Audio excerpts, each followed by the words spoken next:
Hello, I'm Brian Freiberger, editor for the Mi-01 Enterprise. Thank you for checking us out today. Today, my guest is Callie Barr, who is running for Michigan's first congressional district as a Democrat.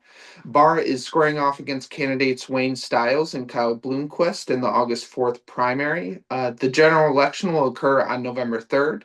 On the Republican side, Jack Bergman is facing candidates Justin Michael and Matthew Donater. Zuberlin Featherly is running on the independent ticket. I plan on interviewing all candidates, so please follow along to these episodes and make sure to like and subscribe and find us on social media at leelanallnews.com. So, Callie, here we are. Why don't you take a few minutes and Here we introduce are. yourself? And yeah, I know who here we are. I know it's things are heating up, and I guess first of all, I'll give you a few minutes. Just why don't you take a few minutes and introduce yourself, who you are, Sure. your background, and what brought you back into this race. Yeah, thanks so much. Well, my name's Callie Barr. I live in Traverse City now. I grew up in Traverse City and Sheboygan. My family's deeply rooted here in this district. Graduated from Sheboygan High School. Married my high school sweetheart. Got my teaching degree from Central Michigan University. My husband had joined the Marine Corps, enlisted after 9/11. So we were married very young, 18, 19, traveled all over the country. I got my teaching degree. He served Iraq, Afghanistan, and came back with injuries from those conflicts, post-traumatic stress and a traumatic brain injury. And so I worked in nonprofit, kind of transitioned in my career. And that was really my first foray into dealing with the federal government, really fighting for military families and veterans. And it was that experience that led me to get my law degree. I graduated from the University of Michigan.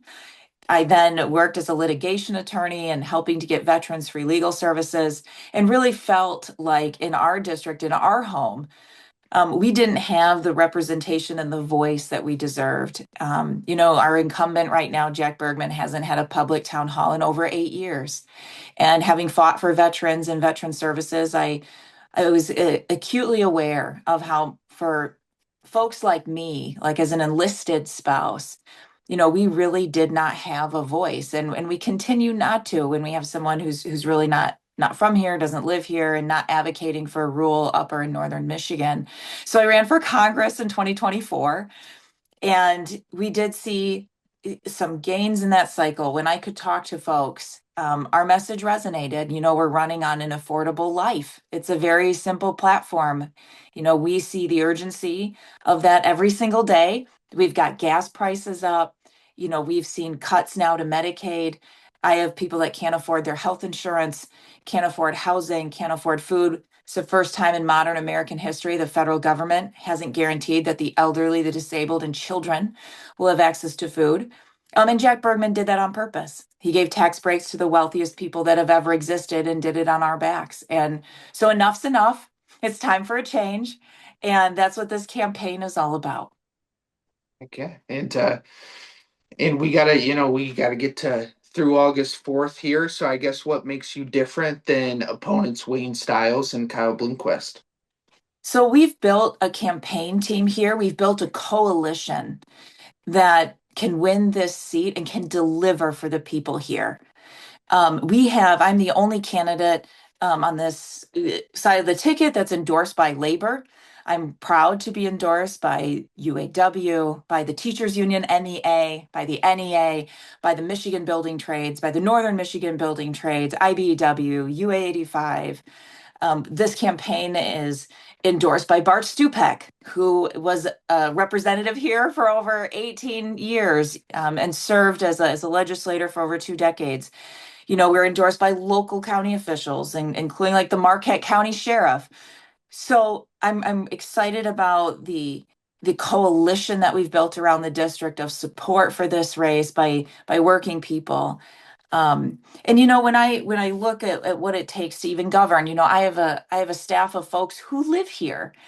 And so when I think about taking this seat and when we hire, we're going to have people that care about this community, that when you call the office, they'll pick up right away, that they know what you're talking about, that they are 100% on fire to get you what you need. I think about, for instance, we are the oldest congressional district in the state of Michigan. So protecting Social Security is very important to me. And when I think about something like the cuts that we've had to Social Security, we have offices now. You're not allowed to just walk into a Social Security office. Can't do that anymore. And so you have to make an appointment. When I think about our elderly trying to make appointments online when a quarter of our district still doesn't have the internet, that's a big problem. So we have to have staff that can reach out and help people. We need to make folks' lives easier, not use the power of the federal government to make their lives harder. Yeah, and I guess just speaking on Social Security, I know I believe you've proposed, removing the cap on Social Security contributions, so higher earners paying more. That's just No, something that's can, not can it. I Am I not right? well, I want to Yeah. correct you on that Okay, yeah, because correct me. I yeah, apologize, thank but you. talk about your Social Security platform. I had a Yeah. question on here for it. Okay. Oh no, thank you, thank you. Yeah. So, yeah, I brought in Martin O'Malley. He was the governor of Maryland. He was the Social Security commissioner not too long ago to talk exactly about Social Security and protecting it in 2032, where Social Security will no longer be solvent. What that means is that it'll pay out 20% less. So for folks who get their benefit, it means that approximately about $500 less each month, which that's catastrophic. That's devastating. Many people here, that is their only income that they get. That's the only retirement plan they have. And so what we need to do is just make it fair. So we're not making people pay more, we're making them pay what's fair. So when we talk about scrapping the cap, what that means right now for almost every American, we pay taxes for Social Security on 100% of our income. So if you make up to less than $182,000, which is like all of us, you pay taxes on your entire income. But if you're a trillionaire, you only pay taxes on the first small part of your income. That's not fair, right? And so to me, what we do is when you remove that cap, what you're saying is no, guess what? Those 6% of Americans that aren't paying taxes on all of their income like the rest of us are, we're going to make it fair now, and we're going to say everybody pays taxes just like they would do for Medicare. Yeah, yeah. Thanks for answering that there, and I just appreciate you kind of clearing that up. And then I guess just I have a question here, just first about war powers. So I mean, Congress Mm. hasn't voted for a war since World War II. We've had many different incursions since then. Do you believe Congress should be required to vote for any war, and most incursions that kind of occur, like in our Iran uh, war, however you want to call it, Yeah, I know. before. But so if you could answer that. Thank you so much for that question. Absolutely. Congress has powers granted to it by the Constitution. And a problem that we're seeing today is Congress is not asserting itself. Um, we have in this moment, unfortunately, a retired lieutenant general who laid down when he should have stood up, quite frankly. For example, Congress has the power of the purse. And we had wackadoodle tariffs all over the place, and Congress didn't assert itself. Now we have a war in Iran that, per our Constitution, per the law, requires congressional approval. And it is a real problem. Congress is the people's house. It is the voice of folks throughout this country, the represented voice of people. And so when that is ignored and not followed and not consulted, then we lose our voice and our power. And particularly when it comes to war, I am a family that will be impacted by the trauma of war for my entire life. And I have seen firsthand the sacrifices of folks and what they give, the lives that they give, the futures they give for all of us. And a decision to enter into a war should never, ever be taken lightly. And it is of the utmost seriousness.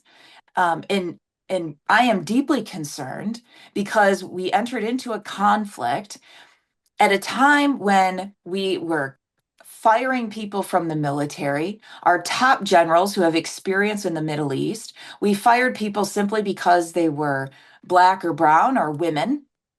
We fired IGs, inspector generals. We fired our JAG officers. These are our military officers that let us know questions about, for instance, the ethics and legality of certain actions in war. So we fired all of these people who have competence, and we're left with a Secretary of State who is not competent, who now has a bunch of yes men answering to him. And that is not a way to conduct a war. It just simply is not. And if we see us oscillating right now with this administration saying, well, it's just a conflict, but it is a war, but it's just a conflict, trying to skirt around the actual requirements of the Constitution. The other thing is that this is costing us billions of dollars, billions of dollars. And we're paying for that while we're also doing things like cutting food assistance, cutting Medicaid, cutting funding for our rural hospitals. This is outrageous. And we are bearing the cost of it. And we see it right now. We've got gas about $5 a gallon. The price of groceries are up. So we had this promise we're not going to engage in foreign wars. This is exactly what we're doing. It's driving up costs for every single one of us. And this is not something that we want. I'll say that, of course, no one's sad when we get rid of terrorists, right? My husband fought in the Middle East. That's not what we're talking about here. What we're talking about is, as you mentioned, following the Constitution and also making sure that the vulnerable among us are not paying the cost of something like this, where there is now no plan, right? Where there is no plan, and we've taken very, very, I think, targeted approaches in our military that impact our military readiness. And obviously with your husband and his injuries, he was in the Marine Corps, correct? Yes, he Yeah, was. He yeah. was Um, enlisted in the Marine Corps. yeah, yeah, and I think I recall, I believe you called out the Choice for Veterans Act, which Yes. and that program that Bergman supports. How do how would you address the veterans in the VA in our district, and make that argument to veterans in the UP? Thank you. We have one of the highest populations of veterans in this congressional district in the whole country. I am a fierce advocate for veterans, and I'm particularly upset about the 2025 Veteran Choice Act that Bergman is pushing. Here's why. Right now, it is illegal to file claims on behalf of a veteran for their initial benefit filing because that benefit for that veteran, for one, it needs to go to them. These benefits, I as an attorney have helped veterans get their veteran benefits. It is life-changing. It is their benefit. What he wants to do right now is make sure that for-profit companies can file those claims and make money off of our veterans. That is currently illegal.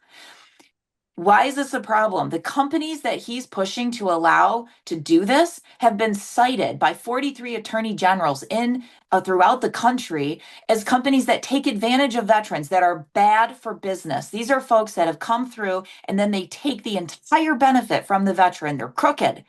And the other thing is that these companies have paid off Bergman. You can look at his FEC filings. For what we know right now, it's almost $30,000 in campaign funds. And we can see this from 2024. So he's paid off to do something that is against our veterans. This is opposed by the VFW.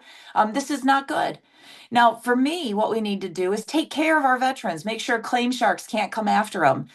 We need to fully fund the VA. We need to make sure that we're not privatizing the VA, that we can get our caregivers get what they need, that we have mental health services that are accessible to them. I can tell you that I have spent my adult life fighting for military families and veterans, and I will make sure that they get the benefits that they have earned, that they get the benefits they've earned, and that our families are taken care of. We have their back. Mhm. Yeah, and it's interesting to see how it's shaken out there with the VA. I know there's a lot of things that need to be done there, and we have our VA here who's just starting to do a bunch of renovations and getting some accessible entrances and stuff like that. So, I mean, our VFW hall, excuse me, and Yes, it's fantastic. So we're it's excited for that. wonderful. Yeah, and And look, my family depends on it. My husband gets VA care. Yeah, that's the other thing. I'm rooted here. I raised my kids here. My husband gets help here. I know what it's like to have to travel to Ann Arbor, go downstate to get additional or specialized care at the VA. We've dealt with my husband, when getting services locally and sometimes how that, is like a challenge. So I'm in it with you. That's what I need folks to know. I'm in it with you. And I'm going to make sure that you get what you need. And awesome. Then we're kind of moving on here to a couple more Congress questions here. And just a few weeks ago, I guess a little over a month ago, Bergman voted to approve FISA. Do you support renewing surveillance powers under FISA without a warrant on American citizens, and why or why not? I think that in an oncoming age of AI, this is an excellent question. I really want to thank you for this because I don't think it's on most folks' radar. For one, what we're always doing, of course, is balancing national security, making sure that we're protected and safe against any kind of terrorist attack, et cetera, right? Again, my husband joined the Marine Corps because of 9/11. So I understand the challenges with making sure that Americans are safe. However, we need to make sure that the power of the government isn't being used against us. We need to understand that we need privacy protections for American citizens. And with AI coming on board, we all need to be deeply concerned about what it means for our data to be used in ways that are then commercialized. I mean, this is happening right now.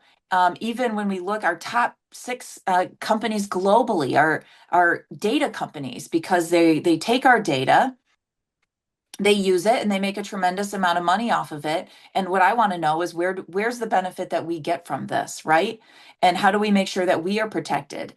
And and I make this kind of connection right now because we are seeing corruption within the administration, within folks in Congress, monetizing what should be private information for their own benefit, making a lot of money.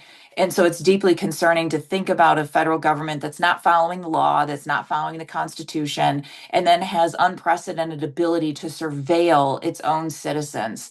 We need to we absolutely need to protect our privacy and have regulation that keeps us safe.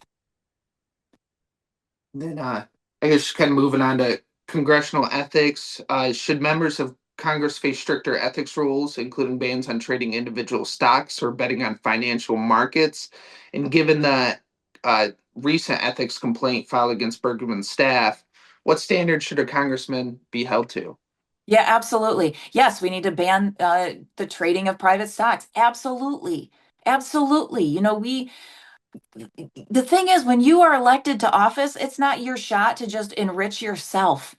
This is something where you need to be working on behalf of the people who sent you there, not just working on behalf of you.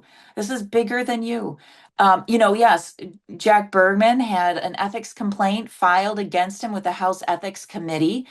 This was a complaint that was filed by a 23-year Navy chaplain and a gentleman who was a judge, a prosecutor, and twice the Republican chair in Otsego County, who said, "Look, enough's enough." And what he was doing is underpaying his chief of staff so that gentleman could run a political consulting side business where he made hundreds of thousands of dollars and didn't disclose it. And then it appears that Bergman was endorsing folks who hired his chief of staff. This is not allowed under the House rules. You can't make hundreds of thousands of dollars in income and not disclose it. And it's really salt in the wound because we have someone that hasn't had a public town hall in 8 years, doesn't show up for us, and now he's making sure his staff isn't working for us either. That's the thing. When you have a chief of staff, that's a taxpayer provided position. We pay for that. That's someone who should be working full-time job on behalf of us. And if that person's running an entire business on the side, guess what? They're not working for us. And so when we talk about restoring faith and trust of folks in their elected representatives, we need to take out the corrupting influences like getting in office and being able to just make a buck for themselves. We need to get money out of politics too, right? This is one of the reasons why we need to do that so we can uphold the integrity of the office and make sure the people we send to Congress are working for us. And just another question along those lines. So I was having an interview with one of the Republicans, Matthew Donader, and Mhm. I think just the day before or something like that, supported a terms limit pledge, and I Hmm. guess so. Just for you, I mean, on the other side of the aisle here, potentially, would you support a limits pledge? And separately, do you support a pay raise for members of Congress? I heard that's been going around. Oh, interesting. I think right now when we talk about a term limit, we have people. I mean, yes, we'd have to look at what that is and how long we want people to be able to legislate without having to constantly, money in politics is a real problem. But what we can't have are, Jack Bergman's nearing 80 years old. We've had folks that have been in office that are not at the top of their game. We've had folks that have been in nursing homes when they should be serving in office. And so I think there's a exhaustion among people in the public that we can't we need to be able to pass the torch gracefully. And so I would support that. Absolutely, I support that. Um, the other thing is right now in Congress, it's it's almost like, okay, so we're going to be looking at a pay raise for Congress when right now we're cutting services, our hospitals are struggling, they're not doing their job. You don't get pay raises for not doing your job. I look at Jack Bergman right now, who's, again, not showing up in the district. When you're paid, when I think about folks here in our district, we work hard. We work hard. When we're paid to do a job, we do it. We would never allow employees or people that we work with or to get paid and not do a job and not show up to work. We just would not allow that. And we certainly wouldn't then be giving them a pay raise for it. And so we need Congress to do its job. We need to take away corrupting influences. And I certainly don't support pay raises when we have a Congress that's not doing its job for us. Yeah, and then I guess just a few more questions. I know you're busy here, so I know I think I got you till like 8:30 or something like that, right? Oh, we're good. Okay, Yes. okay, we're all good. I just got a few more questions for you, and then we can kind of wrap this up. I just appreciate you, Callie. Oh, thank So you. I guess just moving on to farmers and farming, and over here in Leelanau and Traverse City, obviously, the cherries, but throughout the whole district, obviously we have a wide range. I mean, cherry farmers here in northern Michigan, have struggled with foreign competition, price pressure, and climate change and all that. Spring frost last year cut the crop from, significantly, like over 50%. Who knows Mhm. what's going to happen this year? It's looking all right, but we'll see. There was some spring frost this year again, and then I haven't been hearing about too much pest problems. But anyways, I guess the local growers are asking for protection. How do you support fruit farmers who can't survive a bad year? Yeah, we have to protect our farmers. I mean, that's the thing. I even right now when we look at these tariffs, fertilizer costs, which are out of control. Um, when we look at the tools that we have at our disposal, we want to be thoughtful about those. Tariffs are, for instance, they're a tool. They're something that can be helpful, but only if they're employed and directed in the right way. And so I think that's always under consideration, but not in the way in which it's like, hey, I ate a taco on a Tuesday, so I'm just going to throw blanket tariffs all over the world. I mean, that's not being thoughtful, right? You want to have thoughtful things that help protect um, for like our farmers here, like you're mentioning. The other thing is too having a farm bill where we are thoughtful about our specialty crops. You know, I, man, and the other thing is following through on our promises. We had subsidies and tax subsidies for our farmers if they were bringing on like clean energy initiatives, even on their own farms. We had folks that invested, that put in, $100,000 into energy technologies, into upgrading and modernizing things on their farms. And then we came through and we said, nope, we're not going to give that to you anymore. We're not going to fulfill our end of that grant. And that was devastating for some folks. Like they needed that money. Not many people just have $100,000 hanging around that they could spend or invest and use to modernize and not get that back. So, on the in the federal government, there's grants, there's tax subsidies, there's things that can be used to help. but we also need consistency and reliability that folks can depend on that. And they know that it's going to be there and that we don't have the kind of chaos that you can't plan in, where you don't know from one day to the next what's going to happen when you wake up in the morning. Agriculture is such an important part of our district, our congressional district. Senator Debbie Stabenow has been such a supporter of mine on this race, and I take that mentorship very seriously. She was someone who's on the agriculture, committee and a leader in that, and so I'm grateful also to have a mentor who can help, and help guide when I get in office, so that we make sure that we're taking care of our farmers and our agriculture here in this district. And then just I guess to go, I forgot about this one question about Medicaid and rural hospitals in our area. In my area, north in Leelanau, they lost their hospital, well over 2 decades ago. Forcing residents to travel further, for basic care needs, like you said earlier with the VA question. You've called for repealing Medicaid cuts in the current budget bill. That Bergman voted for. Make the case to a voter, of why those cuts should be in, should not be cut and be included, I guess. Yeah, no, thank you. Thanks for the question. So it's important for folks to know that that funding keeps our hospitals afloat. So our rural hospitals up here already do a lot. They do a lot, and they're already always trying to do more with less.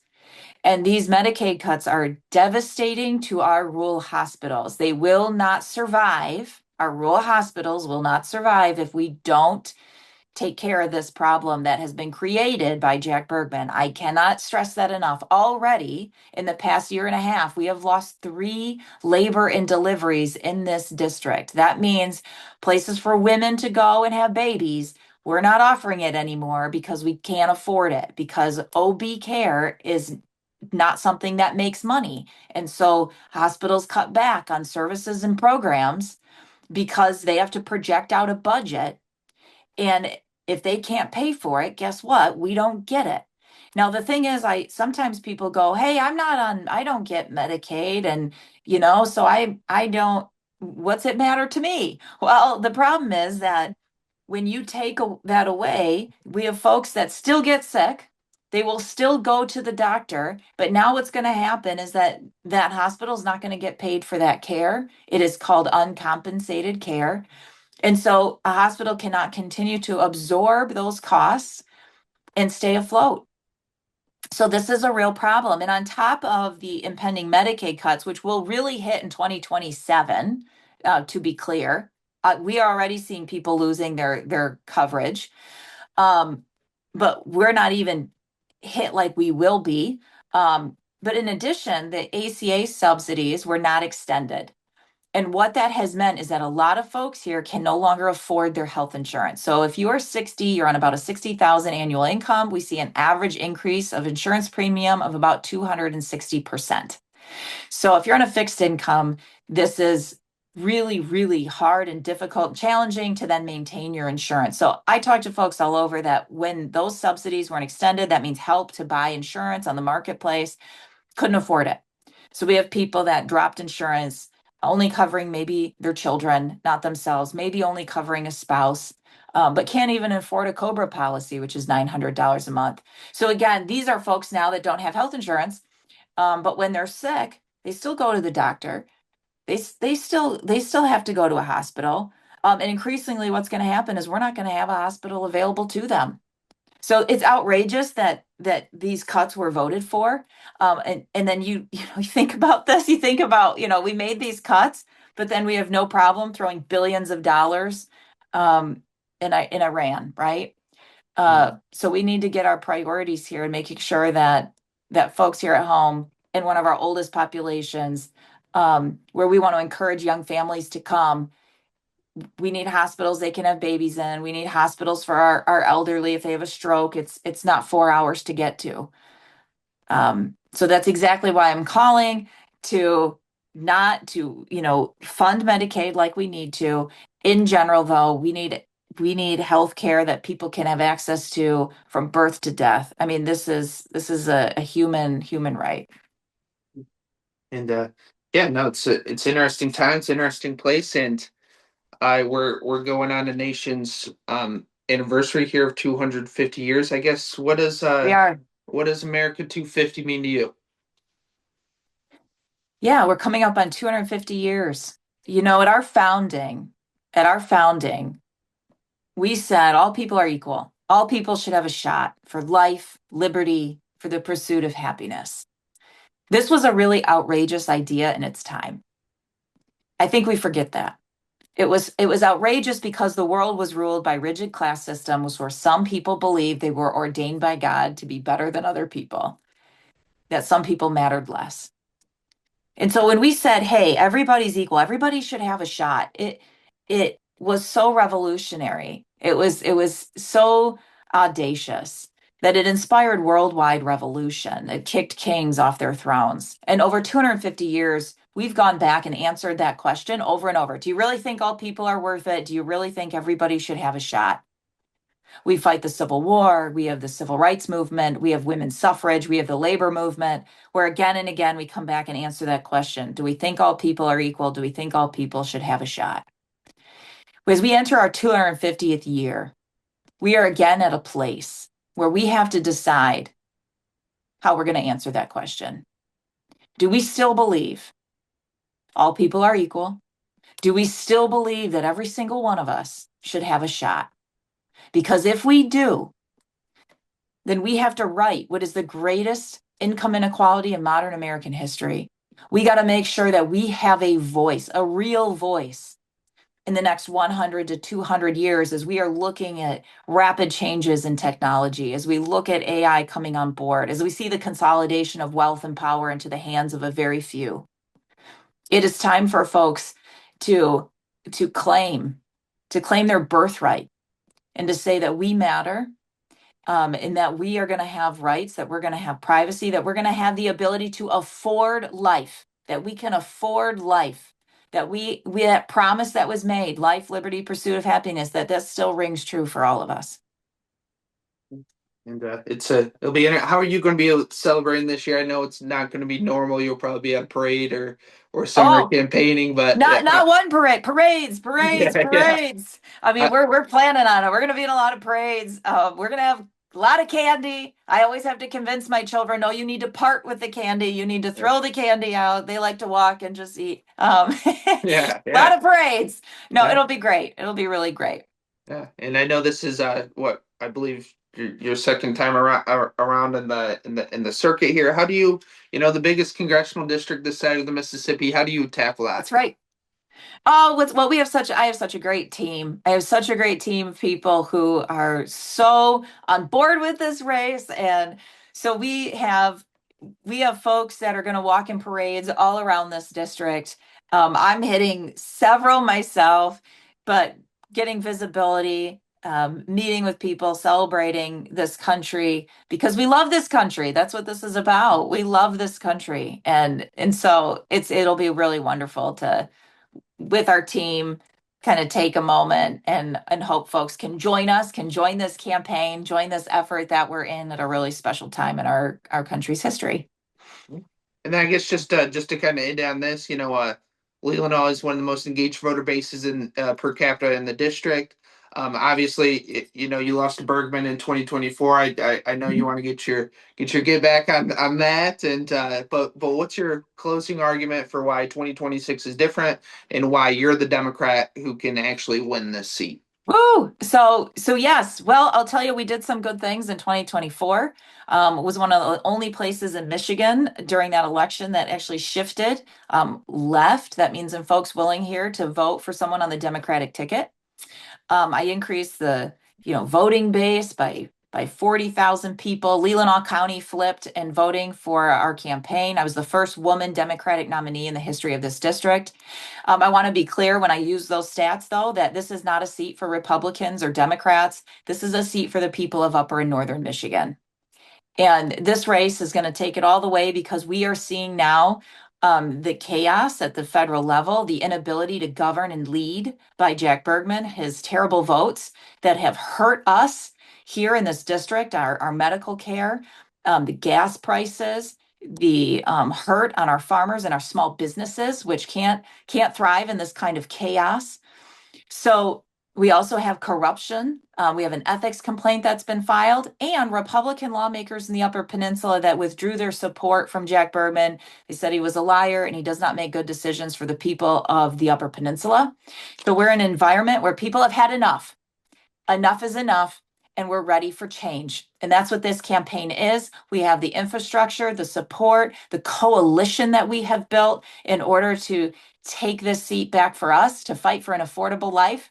And I'm looking forward to that. And so I want to thank you so much for this interview. Would love to have folks join the effort. It's Callie, CALLIE, for Congress.com.